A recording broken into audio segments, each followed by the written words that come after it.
ఈ రోజు మీరు ఇంటర్వ్యూ తీసుకుంటారు. గతంగా తెలుసుకుంటే వైజాగ్ సత్య గారు, మేము ఎన్నో ఇంటర్వ్యూలో చెప్పాము. కాకపోతే నేను 2022 లోనే ఆ స్టెప్ వేసుకున్నాను.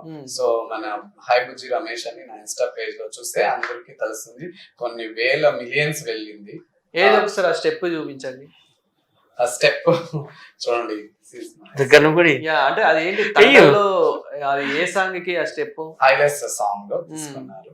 సో అది నేను 2022 లోనే ఆ ఒక స్టెప్ వేసాను. సో ఎప్పటికైనా ఆ స్టెప్ నేను అంటాను. ఇప్పుడు అంటాను, ఎప్పుడు అంటాను. బెంగళూరు బుజ్జి రమేష్ ఏదైనా అంతే. కొన్ని గతంలో చూస్తే అన్ని మీడియాలో, సోషల్ మీడియాలో అంతా నేను డైరెక్ట్ గానే మాట్లాడతాను.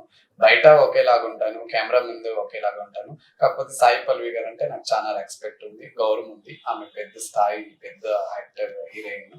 వాళ్ళ మీద నేనేం అపారం మోపుతుండలేదు. కాకపోతే యాజ్ ఎ స్టెప్ ఉంది. 2022 లోనే నేను నా పేజ్ లో పోస్ట్ చేస్తాను అనమాట. సో అది నేను నిర్భయంగా చెప్పాను.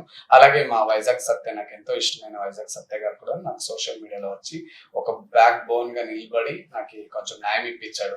సాయి పల్లవి గారు రీచ్ కాకపోకపోని ప్రజల్లో తీసుకువచ్చి కొంతమంది మిలియన్స్ వెళ్ళాయంటే యాజెట్ ఉంటే కదా మిలియన్స్ వెళ్ళేది. యాజెట్ లేకపోతే మిలియన్స్ ఎందుకు వెళ్తుంది? మిలియన్స్ అంటే 1 మిలియన్ అంటే 10 లక్షల మంది చూడాలి. లక్షలు అంటే ఈ కాలంలో సోషల్ మీడియాలో ఎంత ఫేమ్. అంటే మీ ఒక్క స్టెప్ కాపీ కొట్టడం వల్లనే సాయి పల్లవి గారికి అన్ని వ్యూస్ వచ్చాయి, అంత ఫేమ్ అయింది అంటారా?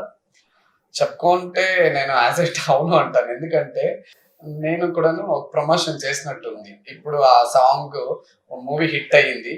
హిట్ కాకపోని నా ఒక స్టెప్ కూడాను మంచి హిట్ అయ్యింది అనమాట. ఇప్పుడు చూసాం బెంగళూరు బుజ్జి, సాయి పల్లవి గారి స్టెప్ అని చాలా మిలియన్స్ వెళ్ళింది.